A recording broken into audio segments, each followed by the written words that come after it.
and the media, which also encompasses, I actually prefer the title, Presenting Furry Fandom to the Public, because they really are one and the same.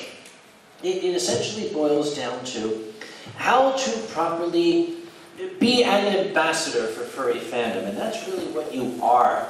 Anytime somebody out there asks you about Anthrocon, anytime the media throws a camera into your face, you are representing all of us. And the reason I did this panel is I had quite a lot of experience and also formal training in media relations, and I like to try to help people understand the sorts of things you should and should not say. So you are outside, and some nice little old lady comes up to you and she says, "What is all this?" And you say, "It's a gathering of anthropomorphic ants." You've been to this panel before. Actually, that's a very good answer. This is my first con. Your first con? Yeah. It's a good answer with one tiny exception. If that lady doesn't have an Ivy League education, she's going to say, "Do what now?" and okay, it's a valid answer, but a gathering of anthropomorphic fans. Okay, it is. Rule number one, when you are trying to describe what this is, use simple language. We are a gathering of cartoon fans, because everybody knows what a cartoon is. I will either say cartoon fans or cartoon animal fans, because that is accurate. It is something that anyone is going to grok, and it generates happy pictures. What the hell do I mean by that? Some of you have seen this before. I'm not a professional psychologist, I just play one on television. However, I did take a psychology course for 1.5 semesters in college, so I am eminently qualified to discuss this. When I talk to you, when I make the face noises and they go into your ear, they reach into your brain, and we, as human beings, since we're a very visually oriented species, our brains are geared very much to what we see. When the face noises get into your brain starts to make pictures. There's imagery associated with it. So if I were to say, for example, the word soccer ball, there is, somewhere inside that coconut of yours, a picture of a soccer ball appears. We respond with a visual response. We can see a soccer ball in our heads. That is what sticks with us. Those visual images are what we will then associate with that word. If I say the word apple, you immediately see that red image, unless you're a Granny Smith fan, in which case it's green. But you see that apple in your head. One of the biggest mistakes that people make when they are trying to describe what furry fandom is they start describing what we are not. That is the absolute worst mistake you can make, and it's not just for furry fandom, it's for anything. You cannot describe something by trying to tell somebody what it isn't, because that only perpetuates negative images. I'll give you an example. Let's suppose I were to walk down the road here, and there's this whole giant line of Harley Davidsons lined up, 400 deep in front of one of the hotels. And this fellow, clad in leather with a bandana on his head and chains hanging down and big engineer boots, he comes out and I say, "What's going on here?" And he says to me, "Oh yeah, it's a bike convention. You know, a lot of people think that we're a bunch of, violent criminals out here, but that really isn't true. That's just the media talking about that. Very few of the people in here do any kind of drugs, and I only know 1 or 2 guys ever murdered anybody, but, they did their time, so that's been paid for. And you might have seen that movie, The Wild Bunch, that's all Hollywood, We don't beat up little old ladies, and we don't, tie cats to the back of the bikes and drag them through the streets, at least not all the time. Okay, what kind of imagery is going through your head? What do you think of this gentleman who perhaps is one of the nicest guys on the face of the planet. He likes flower arranging, macrame, and puppies. But the image you are left with is that, I don't want to go into that hotel. You can say, we are not this, we are not that, I am not this. But they're not going to hear the not. They're going to remember the picture. Not doesn't go along with it. You know, I can say, I am not a fat old guy in a lab coat. I wish. But that's the picture that sticks in. And we have had such a run for our money with the media, starting in the year 2000, when a guy named George Gurley, I do feel sorry for him, he suffered in high school. George Gurley showed up at a furry convention in Chicago, and he wanted to write a story for Vanity Fair magazine on furries. And he talked to quite a large number of people. And unfortunately, he was looking for a story that would titillate the interests of the people who read Vanity Fair. He wasn't able to find it by talking to people, so he did what any good journalist will do, he made it up. And he wrote a particularly damning and damaging article about furries, and they're a bunch of horrible sex fiends, and they do horrible sexual things with their stuffed animals, and they get into those fursuits, and they do sexual things in the fursuits. Okay, has anybody ever done that? Probably, we're human beings. But I have had fursuiters describe to me that wearing a fursuit is like wearing your sofa. Okay, quite frankly, if you've been, you know, nookie while you're wearing a sofa, it's like, dude, teach me.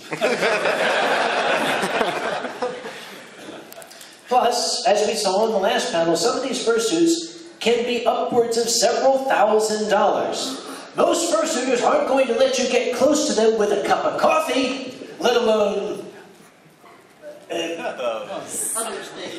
anyway, trying to describe the fandom by what we are not is what the inevitable response is. Because furries have been made to feel paranoid. We've been made to feel frightened of the media. Oh God, they're going to do it again.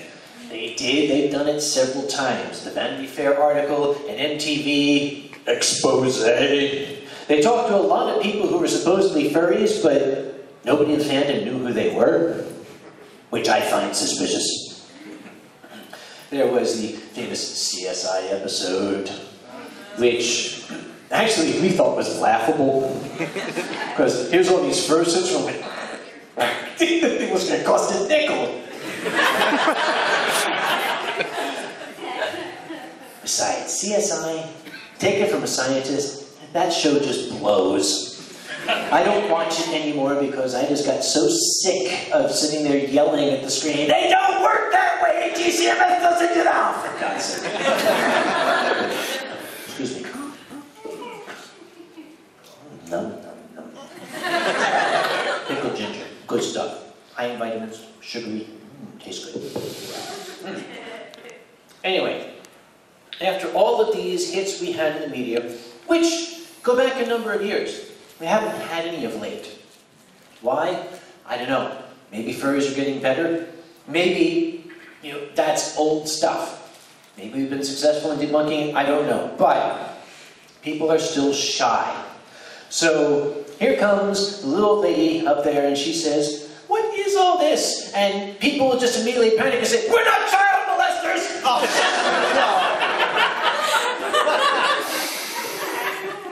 You're laughing. Ooh, what a funny thing Uncle Kage said. Several years ago, I got word that WTAE was downstairs and they had a news camera crew set up outside the hotel. This makes me nervous. Outside the hotel, I would rather they be inside the hotel. If they're inside the hotel, I have much better command of what's going on of the situation. At every gathering of family or friends, there's always the guy that I call Uncle Frank. Uncle Frank is the guy at the family reunion that always sits over there in the corner by himself and the parents don't let anybody talk to him. But you have to invite him because he's family. Furry fandom has one or two Uncles Frank. So I would much rather that Uncle Frank be somewhere else.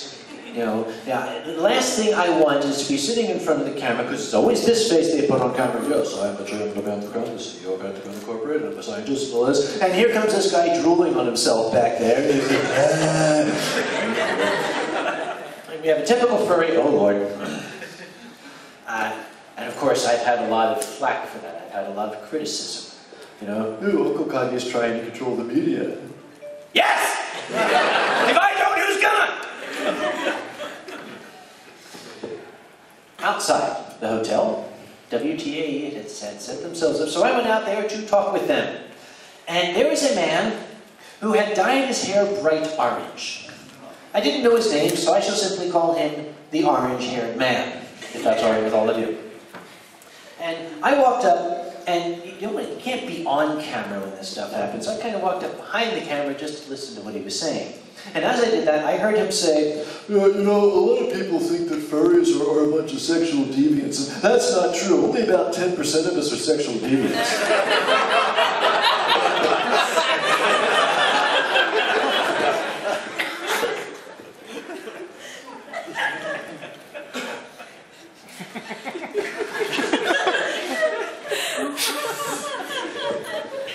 And with the camera rolling, he said, oh, I better shut up. The chairman's giving me the evil eye.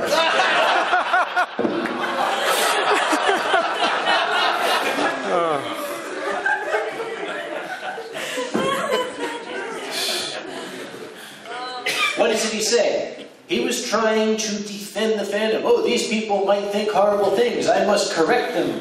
First off, one, maybe they don't think that. And two, if they didn't, now they do. So remember, you don't hear not. Oh, I'm sorry, you don't hear nicht. There's a German guy back here. Oh, there's an Australian. You don't hear ain't. So, lesson number one, use language that people can understand when you're describing what we are. Two, don't describe what we are by what we are not. Now, why go implanting ideas that don't exist, that shouldn't be in somebody's head? And again, we can blame the media hits that we've had in the past. Actually, I'm going to take that back. I should actually stop using the word media. There are two kinds of media: the news media and the entertainment media. They're usually able, you can tell which is which. The news media, they're interested in reporting the news. They want something interesting. They want to show people, hey, look at this thing over here. That's perfectly fine. They might chuckle a little bit. They might, you know, read you a little, hey, you guys are kind of weird, aren't you? Well, yeah, we are. At least in their eyes, this is unusual. This is something they don't see every day. Weird is one way to describe it. So, yeah, I suppose that's us. Then you have the entertainment media. Their job is to get ratings and to get laughs.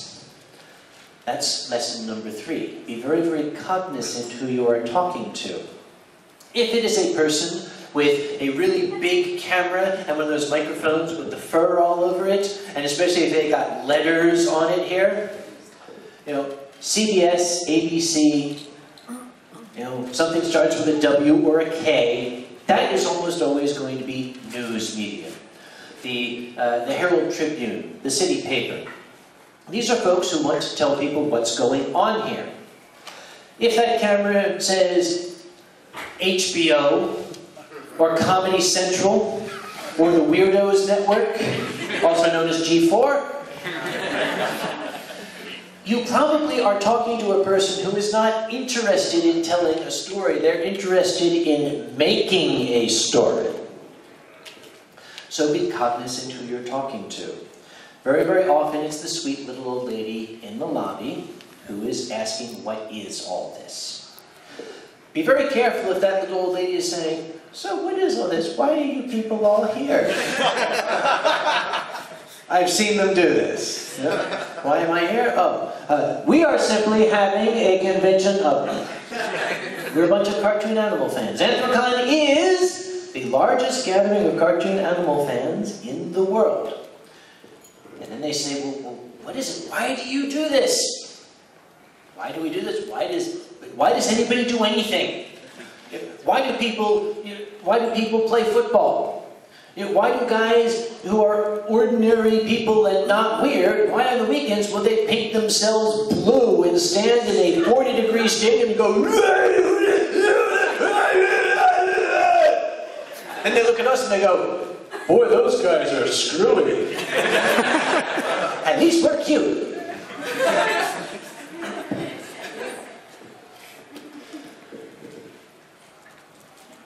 Use simple language. Describe us by what we are. Know who it is you're talking to. Because there are people out there going to try to use you to make other people laugh. We call that a dupe, a mook, a stooge. You don't want to be one of those. The media, and let's talk about the news media right now. In the city of Pittsburgh is extremely friendly to Anthrocon. I have very, very carefully cultivated a good relationship with the news media here for several reasons. One, this city, unlike any other city in the world, has really thrown open its collective arms to Anthrocon and to furries. You go to any other city, it's like, oh boy, those people are back, and we're going to close the store that day. This city loves us. And it's been said to me by people on the street, and I just love this line. They say, every time you guys show up for 3 days, this whole city is just a little bit happier.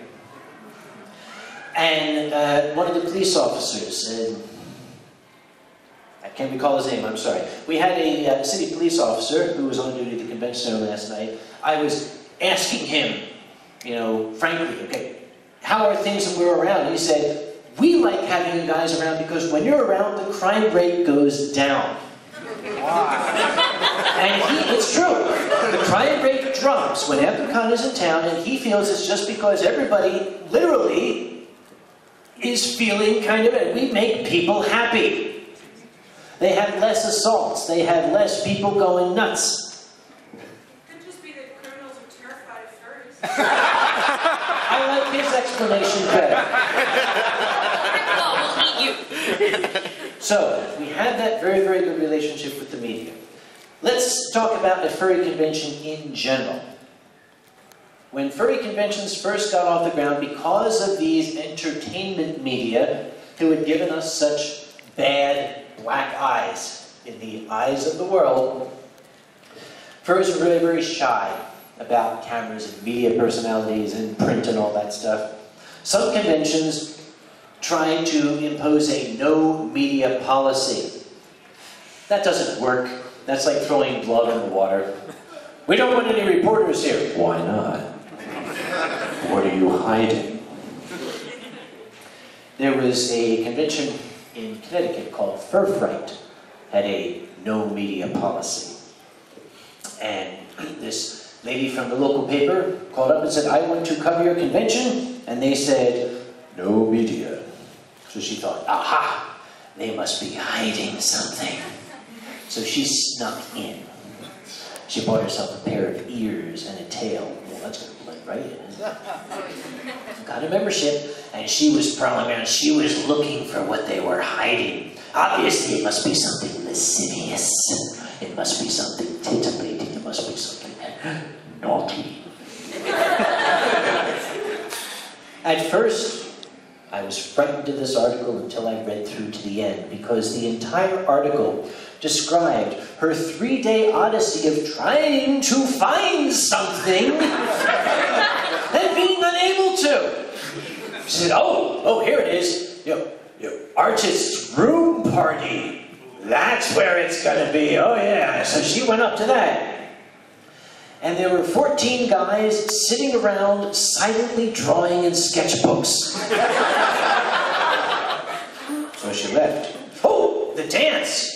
The dance. There's probably going to be drugs and horrors there. She went down to the dance, and there was a little girl, 4 years old, dancing with a fursuiter. Aww. And she went, oh my God. And there was a security guy there, and she went up, hey, there's a little girl in there. He said, yes, that's my granddaughter. How could you let her in all this? There's an idiot. And what's picture? And he said, she's in a room full of giant walking stuffed animals. She's in heaven. He went on to describe, he said, she's in no danger. I had a very, very personal compliment, in fact. As a matter of fact, about 10 years ago, Stan Sakai was the guest of honor at Anthrocon, and he told me afterward, of the hundreds of conventions he's done, Anthrocon was the first and only one that he felt perfectly comfortable letting his kids run around and do what they wanted without him being with them. This lady went through the whole thing, and her conclusion at the end, my impression of a furry convention, after searching for all of the naughty and nasty stuff, was she found that it was and I love how she put it, more like a Catholic school Halloween party.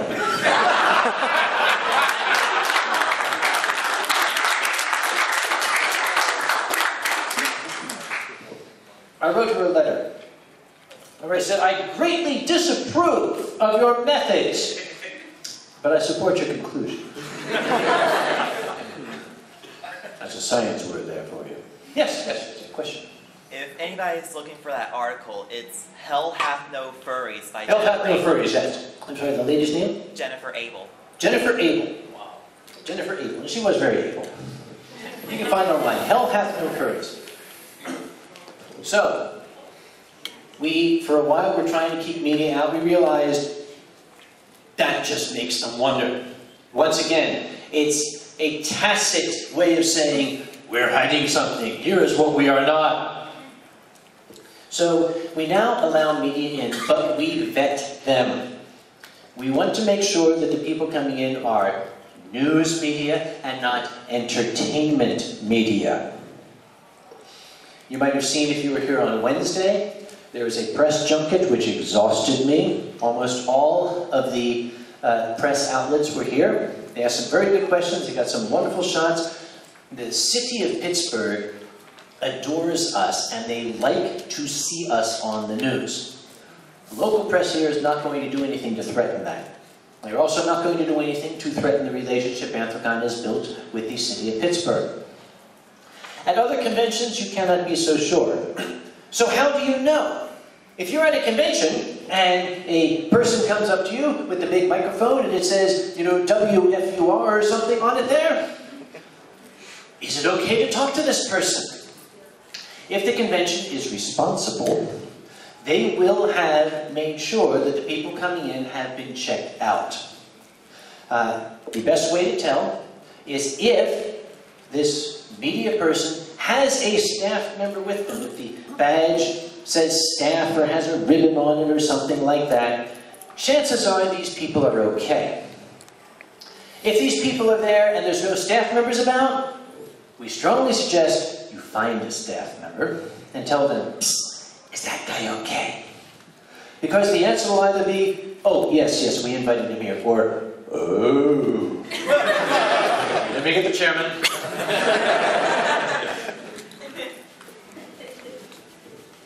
There have been instances where people have contacted me, and it's, "Oh, I am a press guy, and I'm going to write an interesting, thoughtful story on furries. Of course, I understand that furries have gotten a bad run in the media, but oh, here it comes." Remember what I said? Don't try to describe what we are by what we're not. Almost every email I've gotten has started out with, "I understand that furries have gotten a bad run in the media, but yes, but you. Yeah, but you are, right? They may even look like they have nice credentials. You know, National Geographic Television. Ooh, I'll tell that to a scientist. National Geographic Television. Certainly, I'm all for that.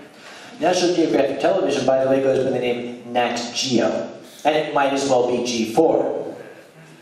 They're going to make this TV program. They said, we're going to make this TV program about people with unusual hobbies, and we're going to be, you know, showcasing that and all this, and showing the people all this. I started asking them questions. What's the show? Well, it's called Taboo. No. Okay.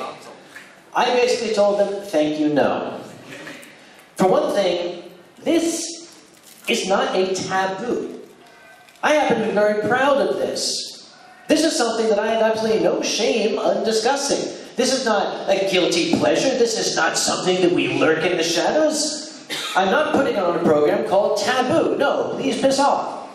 You must be polite. Always say please when you tell somebody to piss off. Most responsible furries who have been to this panel discussion said the same thing. But what do? They keep asking until they find that one rube out there who's like, oh boy, I'm going to be famous, I'm going to be on TV. The Taboo episode, it wasn't great, it wasn't horrible, it was kind of neutral, but it wasn't the fact that they did the episode, it was the fact that they put it in the same episode as the lady with the compulsion to eat sofa cushions. I don't want to be in the same episode as the lady with the compulsion to eat sofa cushions. Call me prejudiced, call me closed-minded, but there's a juxtaposition here I could do without. Nat Geo is entertainment media. G4 is entertainment media. Lifestyle Network is entertainment media. Anything that is not a news program is entertainment media. You must be aware of them. And anybody who starts out by saying, we understand that furries, blah, blah, blah, but we are going to blah, blah, blah, blah. Send them my way. I'll send them packing. I did get cornered at one point by a radio shock jock. Somehow got hold of my cell phone number. If it was one of you, don't let me find out. I was at dinner with our guests of honor, and I was downstairs in the fish market. My cell phone rang. Now, when that happens, I answer it because that means there's a horrible crisis. It's like, hi, I'm with W. You're live on the air, and we'd just like to talk to you about the Anthrocon convention. Okay, what do? Do you hang up? That kind of gives a bad image. See, when that camera's in your face, when that microphone is under your chin, you can't get defensive. That's what they want. You cannot say, I want to talk to you. Oh, you're hiding something, right? And don't say, no comment. Please don't say no comment. I don't know who came up with that one. That one is an absolutely moronic thing to say. No comment. What does no comment mean? Yes, it means yes. In the world of the media, yes means yes. No means yes. No comment means absolutely I had sex with that beaver. That's how we are. Americans love scandal. I think Germans do too. That's why you have that chancellor lady you got there. But, what's her name? Helmut Kohl or something? Merkel. Merkel, yes, Angela Merkel. I love her. She is the funniest man I've ever seen. But, okay, he told me to say that. I'm just repeating it. So, I should have talked about Angela Merkel. Now my train of thought derailed. What was I talking about? No comment. Oh yes, no comment, yes. Once this thing is in your face, if you try to deny or walk away or say no comment, they are going to be all over you. Oh, what are you hiding? Tell us, what are you hiding? What are you hiding? Best thing you can do is try to deflect the question. There's a wonderful old song, accentuate the positive, eliminate the negative. That really works in any walk of life. If they're focusing on negative stuff, brush it off. I don't know anything about that. But have we told you about the $34 million we bring to your city? Have we told you about the $140,000 we've raised for charity since Anthrocon was founded? Have we told you about all this wonderful stuff? A, B, C, D, E. If they still want to focus on the negative, you know that they're there for one thing. There's really no winning. All you can do is just roll with it, make a joke out of it, show the world this guy's an idiot.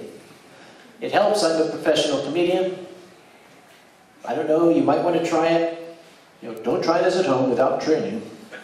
These guys got me on the radio, which I don't even know if that's legal. Are you allowed just to like put a guy on the radio suddenly and start talking to him? I don't know. I am a public figure. They could have gotten a narrower figure if you asked me. Anyway, these guys are like, oh, we're going to talk about you. So you're the chairman of Anthrocon, aren't you? You're the chairman of Anthrocon. I'd say, yes, I am. I am the chairman of Anthrocon, and we are down here. Hello, Pittsburgh. Oh, what an unexpected surprise. We're down here at the convention center. We're having a grand old time. And these guys immediately said, so, what do you guys really do in those costumes? And I say, well, yeah, mostly we die of heat stroke. No, we're basically having fun. It's one of my favorite things to tell the media. I love waxing poetic about this, because what is a fursuit? What is a furry in general? What are we, other than some of the most remarkably creative, imaginative, inventive people on the face of the planet? Whether you're an artist, whether you're a fursuiter, whether you're a cartoonist, whether you're a performer, whether you're a puppeteer, or simply a fan, every single one of you is a creator. We are all dreamers. And we simply are not afraid to face our dreams and take them out for a bit of exercise once in a while, because that indeed is what keeps us sane. What are we doing here this weekend? Anthrocon is our way of saying to the people of Pittsburgh, we want to share our dreams with you for this weekend. And these guys are like, you guys have sex in those suits, don't you? Now, what am I going to say? No. No means yes. Am I going to say yes? Well, yes certainly means yes. No comment? Yes. Definitely yes.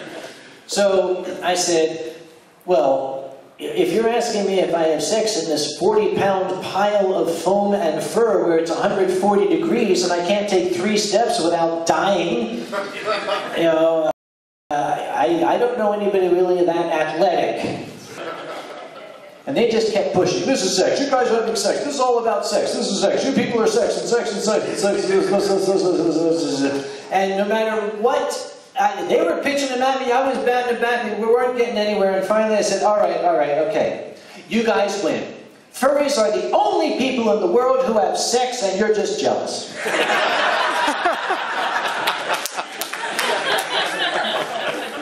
There's about a 3-second dead air. You say, hey, well, this is big Dr. Samuel Conway down at the convention center. Thank you for being on the line with us, Dr. Conway. Now we're going to get back to the top 40 hits of Blood Neck. Model, and now she has a radio call-in show where they discuss whatever. Not Tyra Banks. Tyra Banks is a... There's youngsters here. Tyra Banks is a nasty lady. But I got this email from the producer, and it was the same thing. We're really interested in what furries are all about. Of course, we have heard all the things that people have said about you, but what we're interested in... Oh, boy.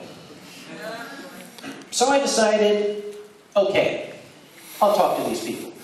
Why do I want to talk to them? Because very recently, we have had one of those things where some mook, as I said, had wound up in the media. I think her name was Chewfox, something like that.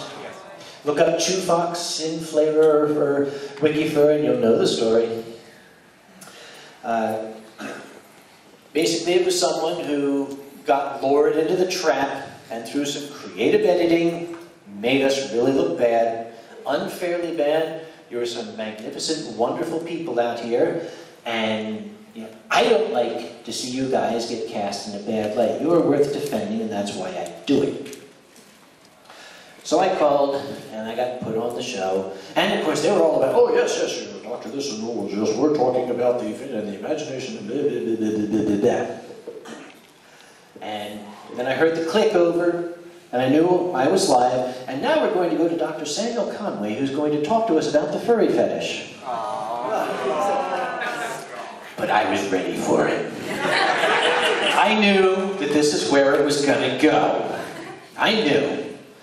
So I said, well, it's a little unfair, I think, to characterize it as a fetish. After all, I mean, it's a hobby more than anything. And here's what we do, and here's the wonderful things we do, and we're very, very happy and imaginative. But it was just like the other guy on the radio, because this is not news media, this is entertainment media, and sex is entertaining. So she kept going, yes, but we want to talk. So really, what you're saying is, and this and the following, and of course, sex and the following, and oh, because so these people don't have sex, and then sex is this, and sex, and sex, and sex, sex, sex, sex, sex, sex, sex. So after one particular long answer, when she came right back to the sex, I paused, I say, Miss, you really seem to have a very unhealthy obsession with sex. Have you thought of talking to somebody about that? 3 seconds dead air. This is good Dr. Samuel Conway talking to us about the furry fandom.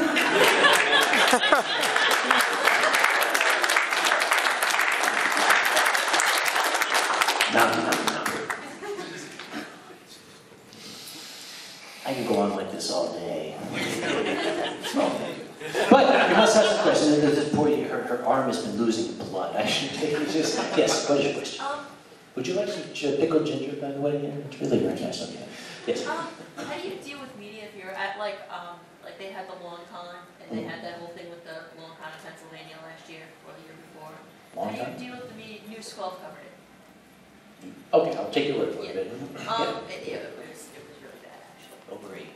Yeah, that was actually one of the worst ones I've seen because they did some they claimed that 2 furries did some really wrong things in front of the senator and his family. Oh, the one, yes. How do you the deal one with something in, like that when okay. they're claiming that you're doing something and you... Now I understand. I'm going to give you a bit of background.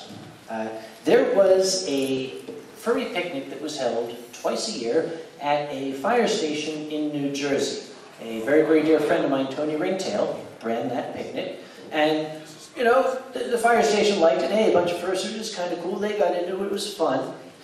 A local individual who was known to have issues with this particular station claimed that he was driving by and saw 2 people in fursuit having sex on one of the fire engines.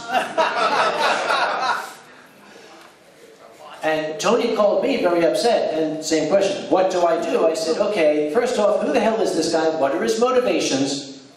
Call him on it. Call him out publicly. You want to make an accusation, you say it to my face. So Tony said, he says he has pictures. And I said, okay, show me the pictures. They said, no. Sorry, dude, I got no more time for you. This was a simple case. Now I'm going to throw out accusations. I do not know this for a fact. This is my opinion. Welcome to America. I can voice my opinion anytime I want. This guy was a jackass who had a beef with the fire station, was trying to get them shut down, so he used this particular little furry picnic to make up some cockamamie story. He claimed to have pictures, which he then conveniently said, you cannot see these pictures. That is what my great-grandma used to call bullshit.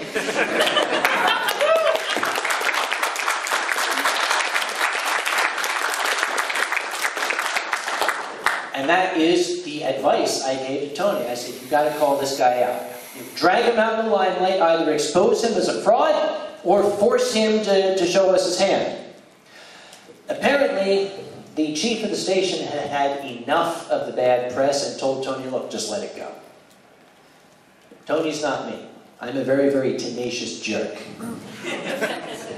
Tony is a very level-headed professional emergency responder. Maybe tenacious jerk has its advantages.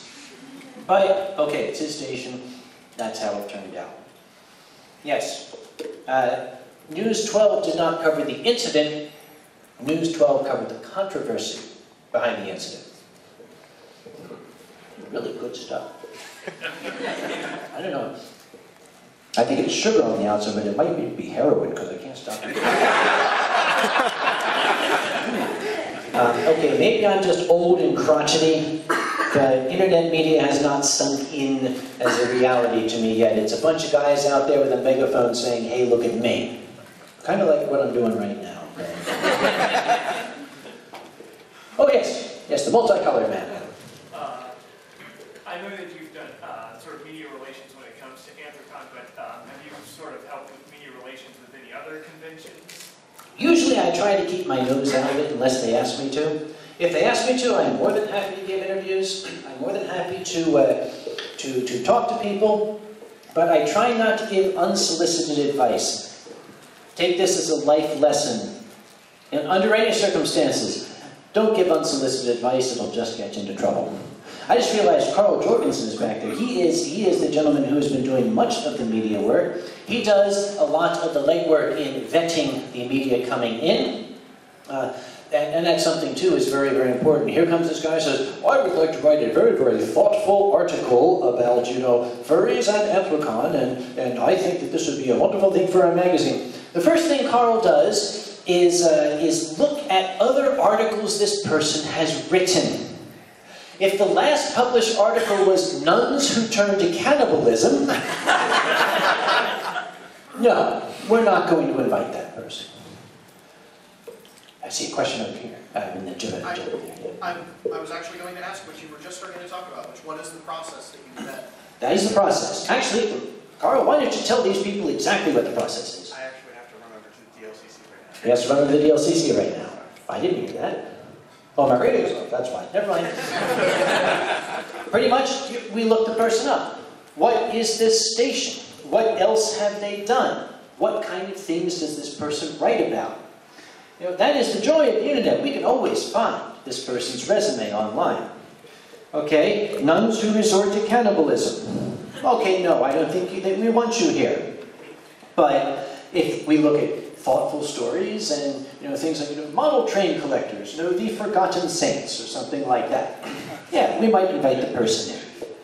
Sounds like a fair amount of legwork, which is probably why someone else does it. Exactly, because I don't like to work. At my age, that's the last thing I like to do. I just like to grab myself some nice candy ginger and munch on it all day while Carl does the work. Yes? If you happen to get cornered by media, what's the best way to end an interview on a good note? There are several things you can do. Again, you can't say, this interview is over. You have to avoid that. Basically, you can get dumb. Sounds funny, but it works. When they start asking questions, I don't know. Feigning speech impediment.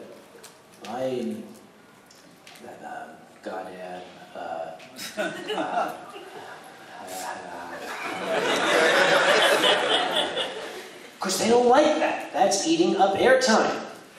When I was with the American Red Cross Disaster Services down in Arkansas, I had just taken the media course, and that's one of the things.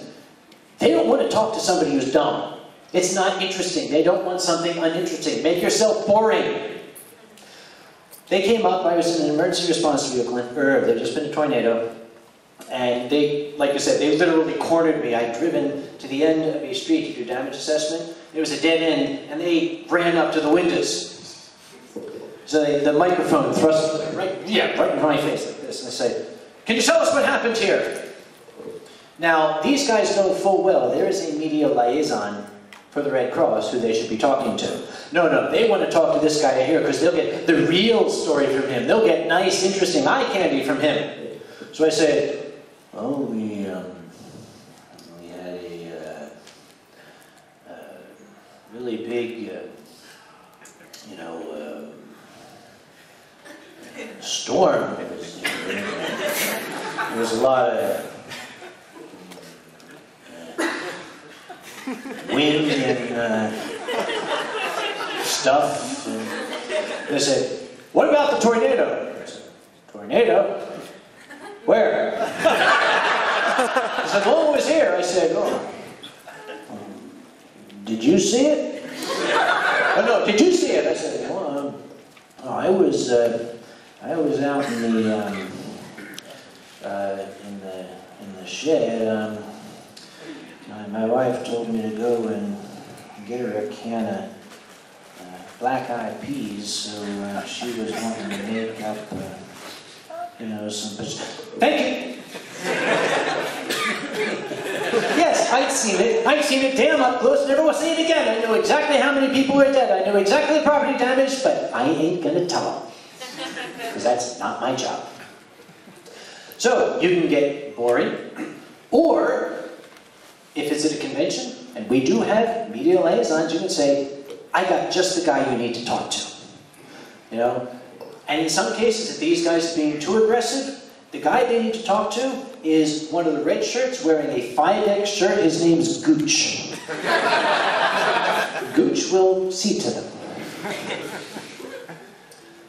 You had a question? Yes. Yes. I know that you mentioned about like internet media, and I know this has happened before, but when media uses video that us furries made, for example, the controversial Room 366 video. Okay, Room 366 was brilliantly handled, because it was Europeans. Okay, what is Room 366? A bunch of fursuiters, led by Easy Wolf. He is a Dutch fursuiter. If you've seen the little furry short film Bitter Lake, Easy Wolf was the actor who played Colonel Raiden Dreer in that. Fantastic fursuiter. He's Dutch. He's about 19 feet high. He is a filmmaker, and he likes to make art films. He's got a wicked sense of humor. So they got one of these videos that some rapper, I don't know what you call musicians these days, had made. It was this video that had these slinky vixens like all pawing at each other in a hotel room and being, They thought it would be funny to get a bunch of fursuiters and reshoot the video shot for shot, making exactly that same video, but using fursuiters. It was done as a gag among friends. They put it up on YouTube, private, because they just wanted to share it with each other. One of them didn't get the memo. So it got out. And initially it was like, oh my god, it looks like a horrible fursuit sex video. Now, the one thing about the Dutch is you can't embarrass them. I mean, you can't. They just refuse to be humiliated by anything. I've been to Amsterdam. Oh, good lordy, I can tell you stories. But there's a big, oh my god, this is what furries do. Oh, what's going on? So Easy Wolf made another video. They made a whole series of Room 366 videos. Now you can buy Room 366 tags, and it's like, I was there, Room 366 t-shirts. The guy's cleaning up. But what did he do? He basically, it started as a joke. People started to take it seriously. He just reinforced, it's a joke. He made a joke out of it, made a gag out of it, and it's actually become kind of a cherished part of the European furry lexicon. Room 366. So, it is not really so much the things that come out, the videos that come out, but it's mostly our reaction to them. Easy Wolf could be a lesson to all of us. I see this from, I hate to say it, particularly American furries. Something comes out, and it's potentially damaging to us, and they all go crying and whining, and 400 people leave scathing comments on the blog that put it up. That's not the way to react to it.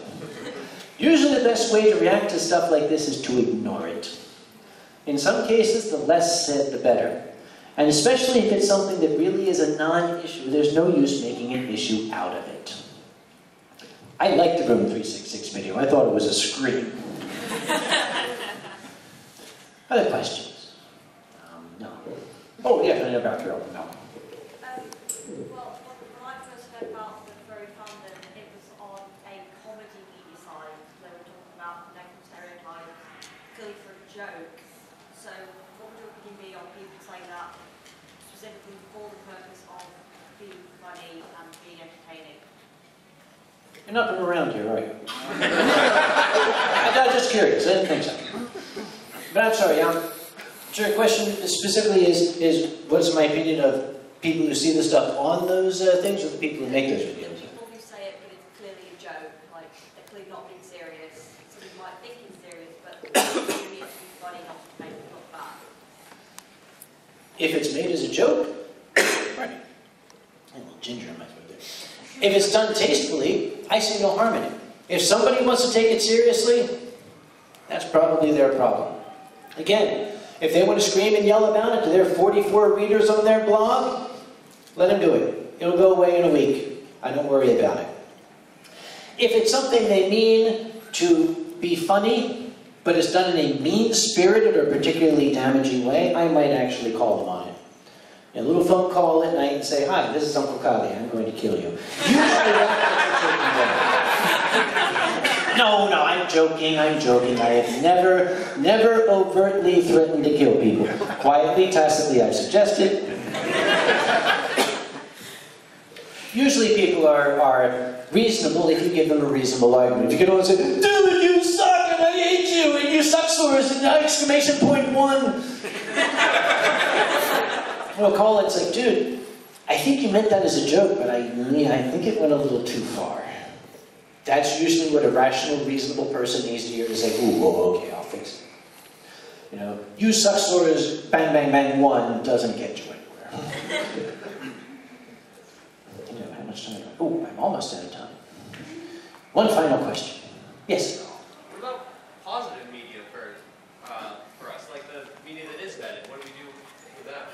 What do we do then? We talk to them. We show them around. We introduce them to fursuiters. We let them experience Anthrocon. We let them see who we are. We don't waste time by trying to correct images they don't already have. We have had tons of positive press. Just, in this city alone, just in the last 48 hours. There have been all sorts of great reports. There was an incident. It's one of my favorite incidents, as a matter of fact. When, I think it was, I'm getting old, I don't remember which station it was, came to do an interview with our guest of honor in the lobby, and they wanted some fursuiters in the background. Okay, great, that's what we do. Nice eye candy in the background. Let's get some fursuiters in the background while we interview the guest of honor.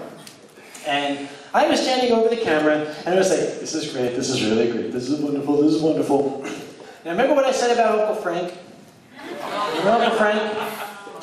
Uncle Frank was wearing a husky suit that day. Because while the camera was rolling, Uncle Frank came up behind one of the fursuiters and started kind of doing like lascivious things. Either as a joke, I guess, figuring he was being funny. I didn't find it funny. Remember when I said that usually just a quiet word telling somebody they've gone too far is enough? I hadn't learned that then.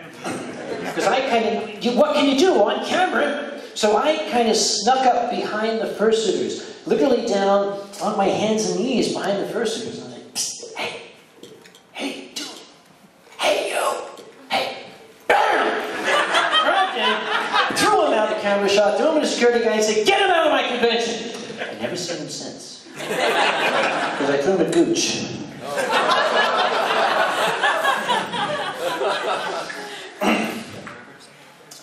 When that aired, I was up in my room.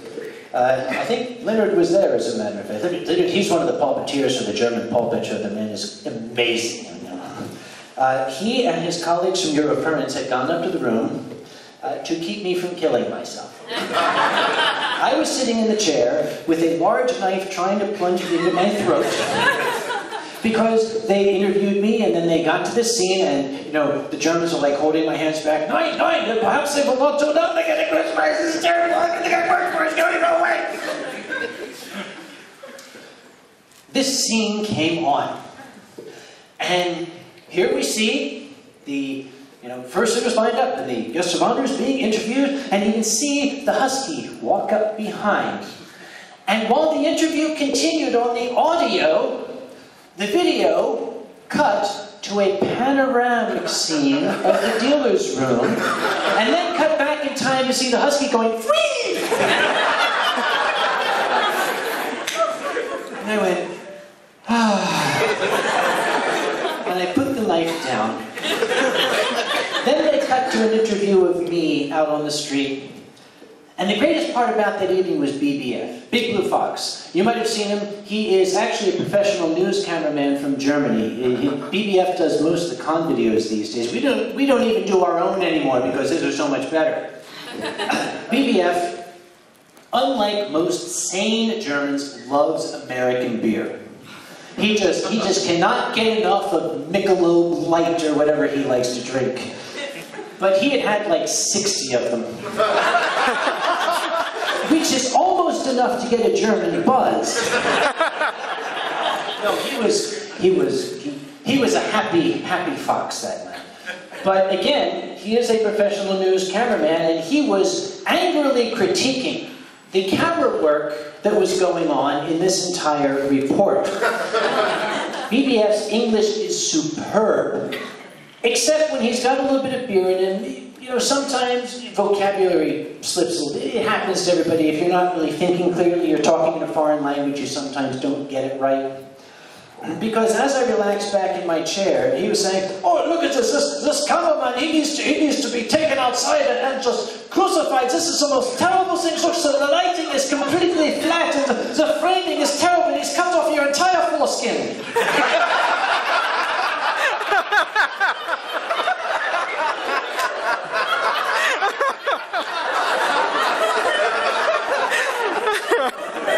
What? I said, no, foreskin is cut off. There's some parents back there looking angrily at me. I probably would call it a day at that. Thank you all very much.